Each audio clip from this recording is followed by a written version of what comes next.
श्रीकृष्णपरब्रह्मणे नमः। श्रीमद्भगवद्गीता पञ्चदशोऽध्यायः पुरुषोत्तमप्राप्तियोगः।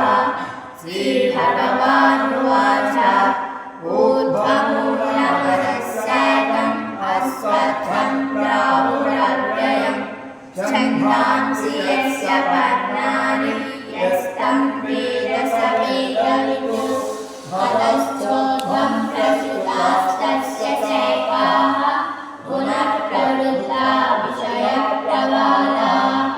अधश्च मूढान्यसन्ततानि कर्मानुबन्धीनि मनुष्यलोके।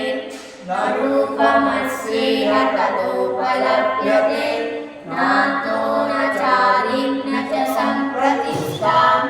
अश्वत्थमेनं सुविरूढमूलम् असङ्गशस्त्रेण दृढेन चित्वा ततः परिमार्गितव्यम्। यस्मिन् गता न निवर्तन्ति भूयः तमेव चाद्यं पुरुषं प्रपद्ये। यतः प्रवृत्तिः प्रसृता पुराणे निर्माणमोहाजितसङ्गदोषाः अध्यात्मनित्या विनिवृत्तकामाः। द्वन्द्वैर्विमुक्ताः सुखदुःखसंज्ञैः गच्छन्त्यमूढाः पदमव्ययं तत्। न तद्भासयते सूर्यो न शशको न पावकः।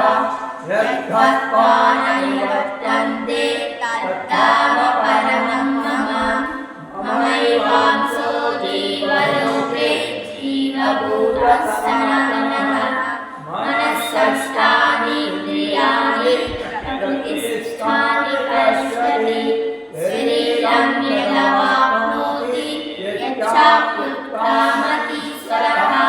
गृहीत्वैतानि संयाति वायुर्गन्धानि वासयातु।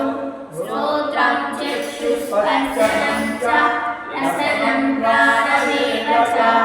अधिष्ठाय मनश्चायं विषयानुपसेवते। उत्क्रामन्तं स्थितं वापि भुञ्जानं वा गुणान्वितं। विमूढानानुपश्यन्ति पश्यन्ति ज्ञानचक्षुषः। यतन्तो योगिनश्चैनं पश्यन्त्यात्मन्यवस्थितं।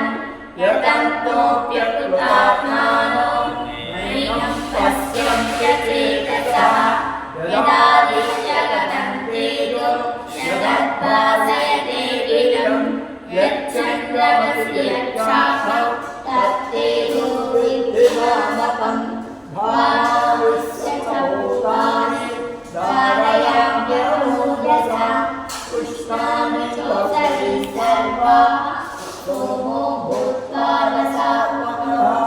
अहं वैश्वानरो भूत्वा प्राणिनां देहमाश्रितः। प्राणापानसमायुक्तः पचाम्यन्नं चतुर्विधं। सर्वस्य चाहं हृदि सन्निविष्टो मत्तस्मृतिर्ज्ञानमपोहनं च। वेदैश्च सर्वैरहमेव वेद्यो वेदान्तकृद्वेदविदेव चाहम्। कारणो पुरुषो लोके क्षरश्चाक्षर एव च। क्षरः सर्वाणि भूतानि कूटस्थोऽक्षर उच्यते। उत्तमः पुरुषस्त्वन्यः परमात्मेत्युदाहृतः। यो लोकत्रयमाविश्य निवर्त्यव्यय ईश्वरः। यस्माक्षरमतीतोऽहम् अक्षरादपि चोत्तमः। अतोऽस्मि लोके वेदे च प्रतितः पुरुषोत्तमः। यो मामेवमसम्मूढो जानाति पुरुषोत्तमं। स सर्वविद्